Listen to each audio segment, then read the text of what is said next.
Hey, and welcome back.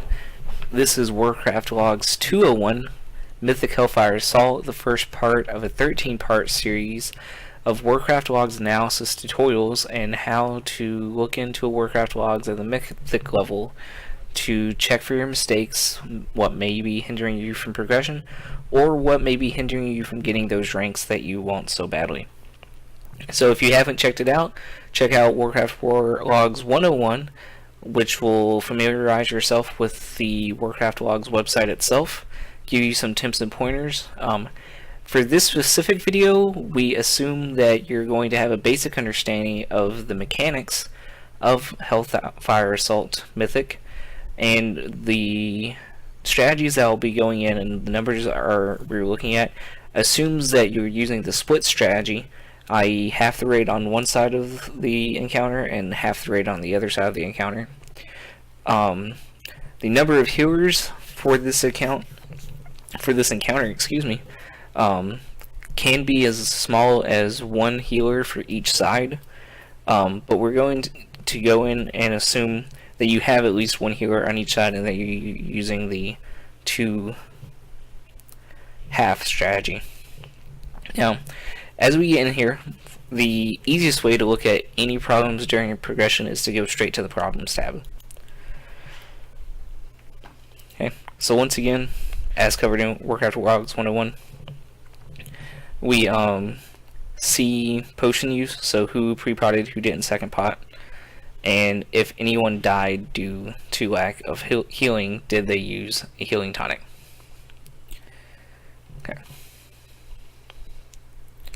So, the things to keep in mind when we look through Warcraft or Hellfire Assault, the biggest issues that guilds seem to have are the popping of the metamorphosized Felcasters at difficult times and leaving them too up once they're up.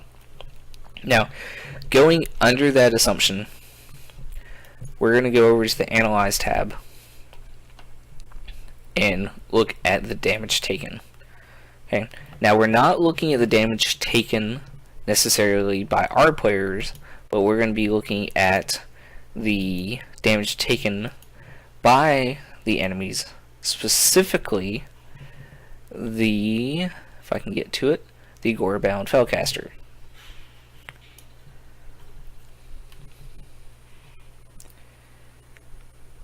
So by doing this, it's going to take a second to load.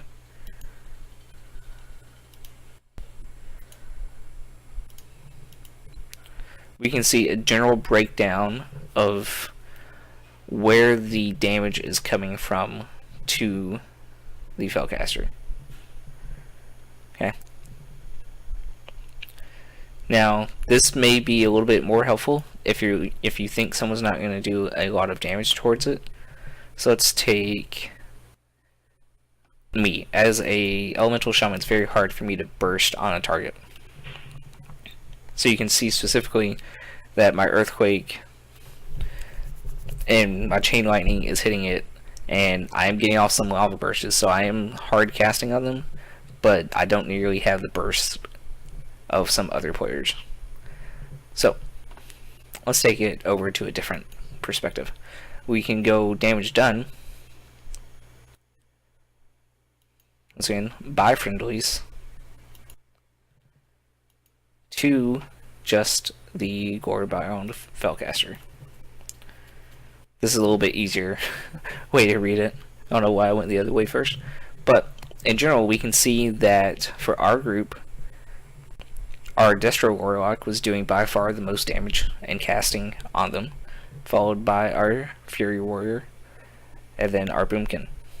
So the people having problems in this group was one of our combat rogues, one of the Bounce Druids. Our hunter in this situation was going to survival just to have some fun, so you can sort of disregard that. But in general, we can see that these two Boomkins are having a little bit difficult time keeping up with our top Boomkin. Yeah. Now, That can be for a couple different reasons.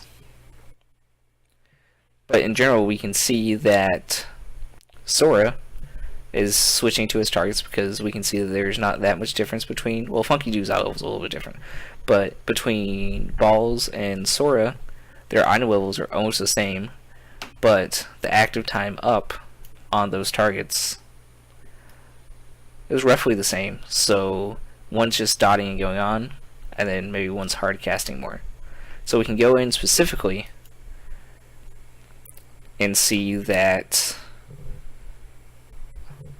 a lot of damage is done. And once again, this is before they phase. So this is just damage done to them in general.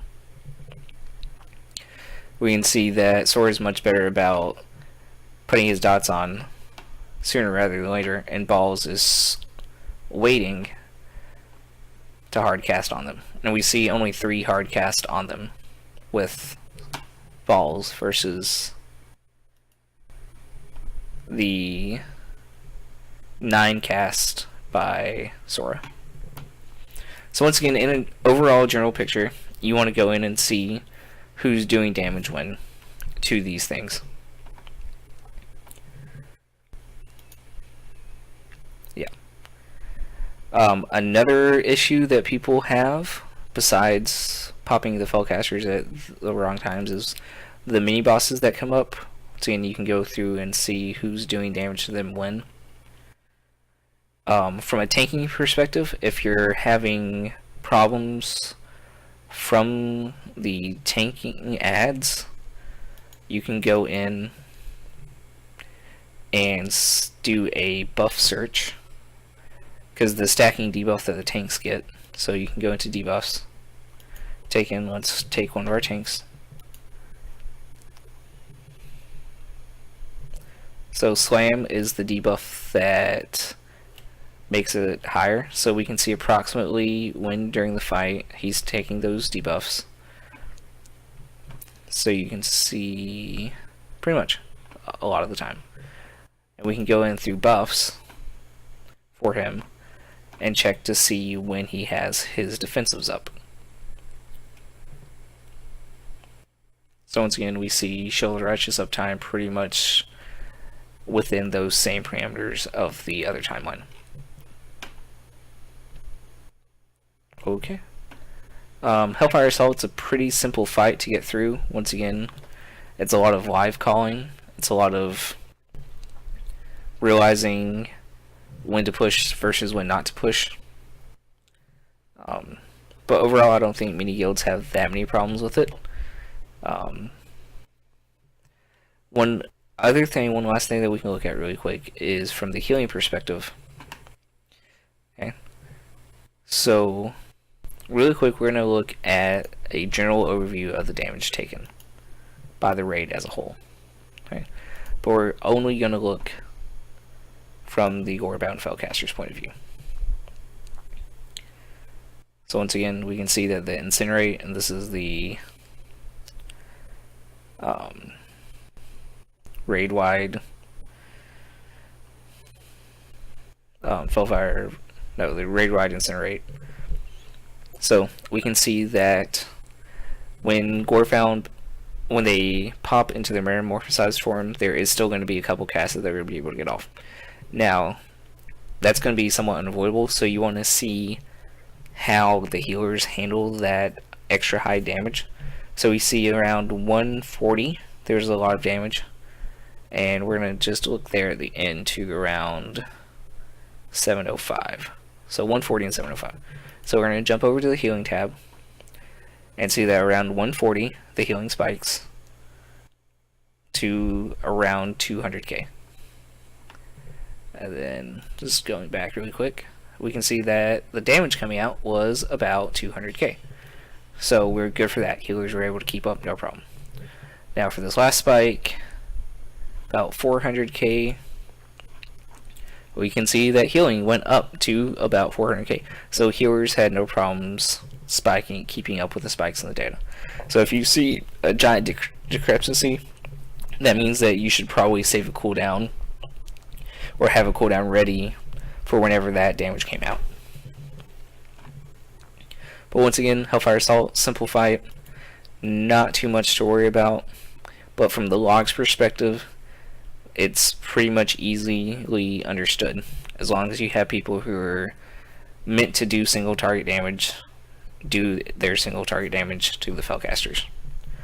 If you have any questions, comments, or concerns, as usual, just drop them down in the comments section. I'll be sure to get back to you. But this is a pretty lame way to start off, because I know it's really short, not that really helpful.